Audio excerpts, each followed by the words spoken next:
Thank you very much indeed. On behalf of the Green Party, I want to very much support and commend Deputies Connolly and Pringle for using the time here for this important debate and for looking for a united voice across the chamber in terms of how we manage and look after our marine environment, particularly our seaweed environment on our coastal shores. I think that's a hugely important and a hugely useful allocation of time for this critical debate.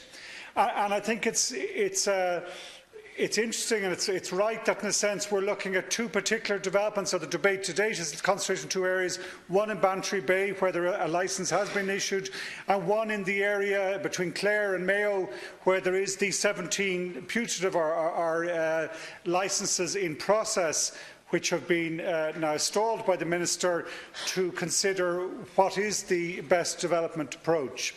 Can I look at the development of the Bantry area first, which is true, as Deputy Boyd Barrett, it was under my former colleague John Gormley when the process was started, when he signed an initial consent to start the process of licensing.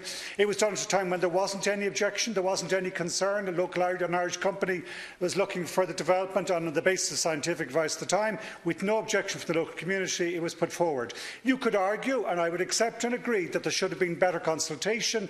We should have stitched in environmental impact statement at the very start on that, and that's something that draws me to agree with the people here saying today, let us hold in Bantry Bay and see actually is this the right approach.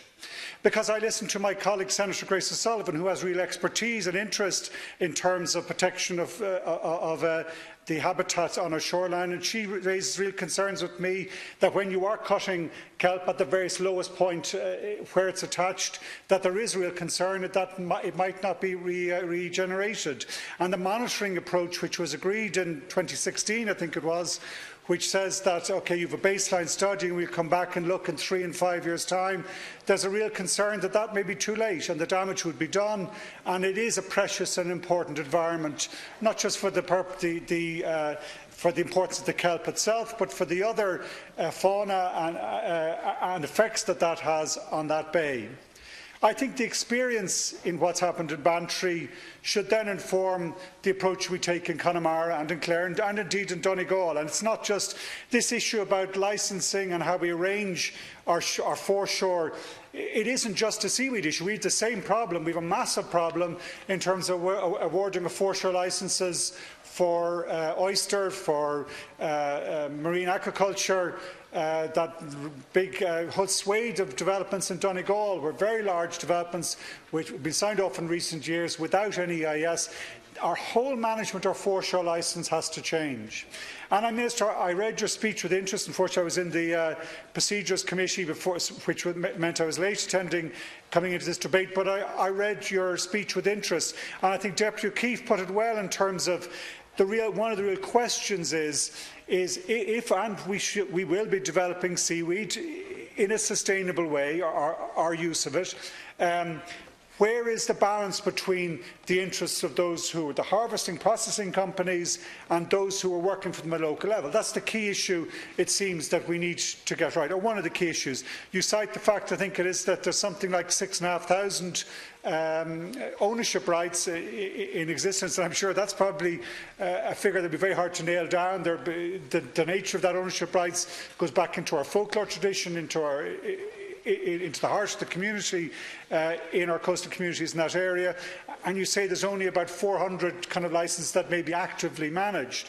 Well, I think the question is any management of our seaweed systems. Well, firstly, it has to be done in a way we're absolutely certain that it is not affecting the long-term viability, sustainability, or indeed restoration of the most diverse bioecology in our sea area. And then the second requirement in orders of prioritisation is that in any management or processing of seaweeds, it should be done in a way that benefits the local community most and first.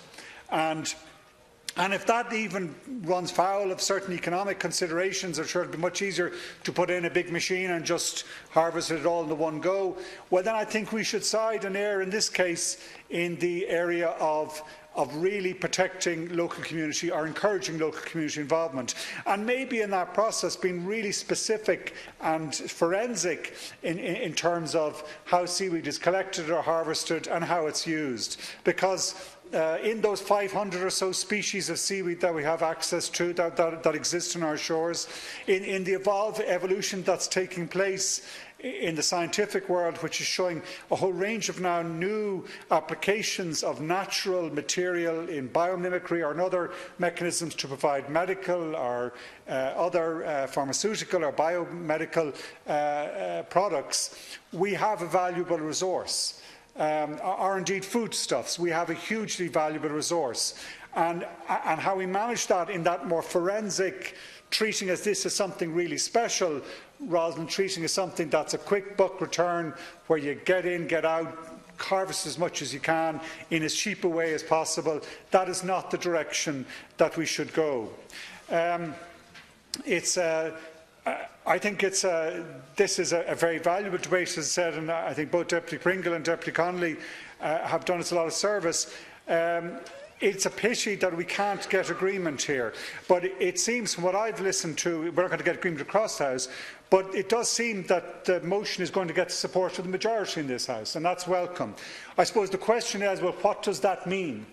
We're seeing this, we're seeing it on a number of occasions in terms of we're putting opposition motions which is getting a majority of the House. What does that mean? And I suppose particularly Fianna Fáil have maybe an interest in that, because they do have a certain influence over government in their confidence and supply. What does it mean when they support a motion in opposition which compels the government to take certain actions?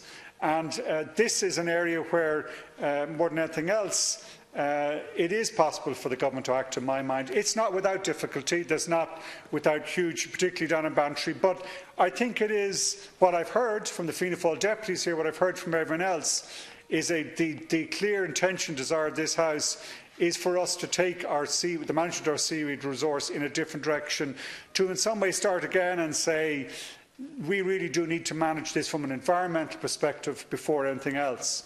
And I think whatever the government's position and the department's position as expressed in the minister's paper or speech, I think we have to look and seriously consider, if this motion is approved, what does it mean for the government and what they then have to do. Thank you. Thank you, Deputy. And next we have Deputy